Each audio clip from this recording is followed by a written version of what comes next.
Депутаттық сауал жоғары білім министрлігіне жолданады. Магистратура мен докторантураға түсу тәртібін өзгерту туралы. Бекітілген талап бойынша докторантураға түсу үшін талапкер ағылшын тілінен емтихан тапсыруға бүгін міндетті.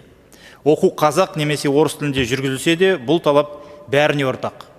Мысалы, музыка, қазақ филологиясы, этнография сияқты мамандықтарға түсетін жастар да алдымен ағылшын тілінен емтихан тапсыруы керек.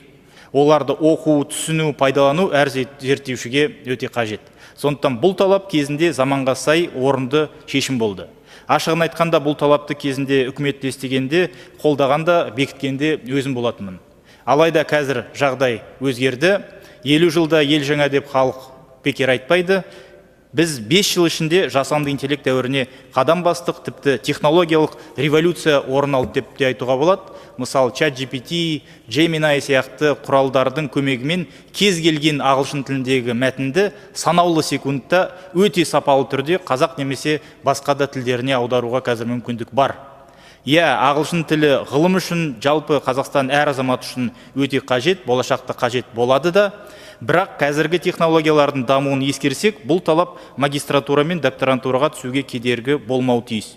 Өйткені енді осы технологиялармен жастар ғылыми жұмысын жүргізе алады. Шыны керек, қазіргі IELTS бойынша 5,0 бойынша балл талабы да бұл проблеманы шешпейді. Не істеу керек? Әрине, ағылшын тілін қолдай отырып, бұл талаптарды өзгертуіміз керек. Біріншіден, ағылшын тілін ерте мектептен бастап сапалы түрде оқытуды әрі қарай жалғастыруымыз қажет. Кезінде мемлекет басшысы Қасым-Жомарт Кемелұлы Тоқаевтың тапсырмасына сәйкес 3-ші, 4-ші сыныптар мен 10-ші, 11-ші сыныптарда ағылшын тілі бойынша сағаттың аптасына 3 сабақтан 5 сабаққа дейін көбейтуді біз қолға алғанбыз. Бірақ бұл бастама толық іске аспады, өкінішке орай. Осы бағытты нақты іске асыруымыз керек деп санаймын. Екіншіден, оқыту тілі қазақ немесе орыс тілінде жүргізілетін бағыттарда ағылшын тілінен емтиханды түсу кезінде емес, оқу аяқталған соң тапсыруды қарастыруға болады. Ал сол кезеңге дейін ағылшын тілін бакалавриат, магистратура мен докторантураның оқу бағдарламасындағы үлесін көбейтіп, тереңдетіп оқытқан дұрыс, сонда нақты нәтиже болады деп ойлаймын. Сонымен қатар, гуманитарлық және әлеуметтік ғалымдар бойынша магистратура мен PhD-ға эмпирикалық зерттеу әдістері курстарын дамытуға назар аударуымыз керек. Үшіншіден, ағылшын тілінде оқытатын немесе қос дипломды бағдарламалар мен филиалдар үшін бұл талапты керісінше күшейткен жөн.